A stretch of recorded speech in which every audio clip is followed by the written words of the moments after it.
Hi loves, welcome to Get Your Mind Right. I'm Kia. Today's question is, should women propose to men? Ever since Chrissy Lampkin stepped out on faith and proposed to Jim Jones, there has been a great buzz, a great debate. Women talking about, I hear all of these threads, women saying a woman should never propose to a man. Why would she do that? You gotta let a man be a man. La da dee, la da da. You hear all of this buzz going around. And I'm looking at some of these threads and I'm like, 90% of these women are the same women who wouldn't know a real man if he just jumped in her face. I mean, these are the same women who sit there for 5, 10, 20 years begging and pleading for a man. Please marry me. Please bestow me a favor. Please, please, please. Begging, pleading. Everything she could think, every stop she pulled, she done trying to convince this man to marry her, and he's just not going for it. He's just not doing it. And by chance, what if he did decide to marry her?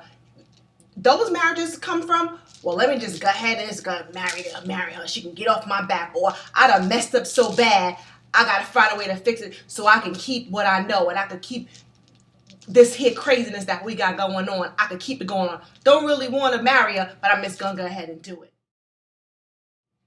I mean, Chrissy just took her whole fate in her own hand. She went, she got a ring. She said, it's been 6 years. We talked about this.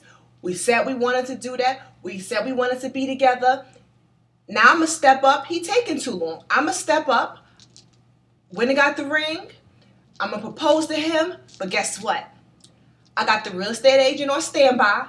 Any event, he's not ready to go forward. It's time to sever all ties and go our own way. Because why waste another 6 years? Why would she waste another 6 years of her life? She's not getting no younger. She could either 50-50 chance. He's going to say yes, move on. They move on to the next phase of their life, happy, joyous, maybe have children. Or she could move on to the next man, again, be married, have a family, doing what she do, and being happy. I hear a lot of people talking about, oh, did you see Jim's response? He never said yes. Oh, and he seemed like he didn't really want to marry her, and he's hesitant, and he's telling her to slow down. I mean, I feel like I'm in a Twilight Zone. Was I watching the same show that everyone else is watching, or was I watching a different show? Am I tuned in on a different station, or am I on Mars watching this show? I mean, really.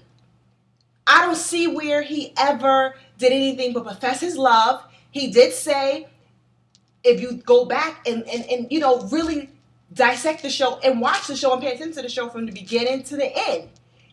Don't just take that one situation or those one circumstances and blow them up and make them into what you want them to be. You gotta really pay attention to the whole dynamic of what was going on. He did state that he wanted to move on with her. He understood that she was the one. That's his heart. He wanted to be with her, but he was scared of marriage. He had a fear of marriage. He had 50% of him wanted to marry her, but there's a 50% of him that was like, I'm afraid. I have fear. I don't know if this is going to work out. In the United States, we don't do too good with marriage here. So I could understand if someone would have fears and reservations for marriage.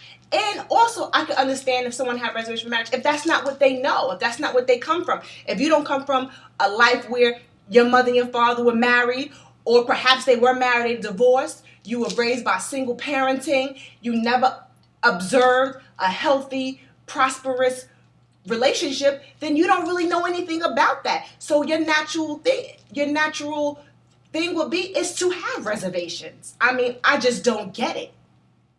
I mean, women, you got to stop always knocking another woman. And you also got to step up and get what you want out of life.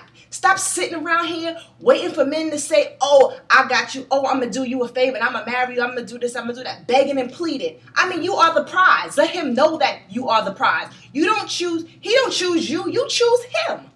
There's no way. And I think that's what it is. You have got it. We have it twisted in it. We have it twisted right now. It's morally corrupt. People just don't understand. I'm with Chrissy. Chrissy, I'm juicing you, boo. I'm juicing you. I'm passing all the juice to Chrissy. She stood up. She went for what she want. Hey, more than likely she gonna get it. 'Cause that's what happens when you're strong. You get up, you go for what you want, and you get it. Thanks for checking me out. Your next episode on May 30th. If you got any questions, comments, something you want me to talk about, you love what I said, you hated what I said, hit me up on email, juicebykia@grandlifedaily.com. Follow me on Twitter @juicebykia. Check out grandlifedaily.com. We got a lot of great things for you. We have a model search. We have our great dads, looking for all the great dads out there in our granddads competition. And coming at the end of June, our very first print edition, the July-August edition, coming to you at the end of June. If you sign up on our website, you get a free subscription. So check us out. And remember, don't keep all the juice for yourself. Pass the juice. Until next time, later, loves.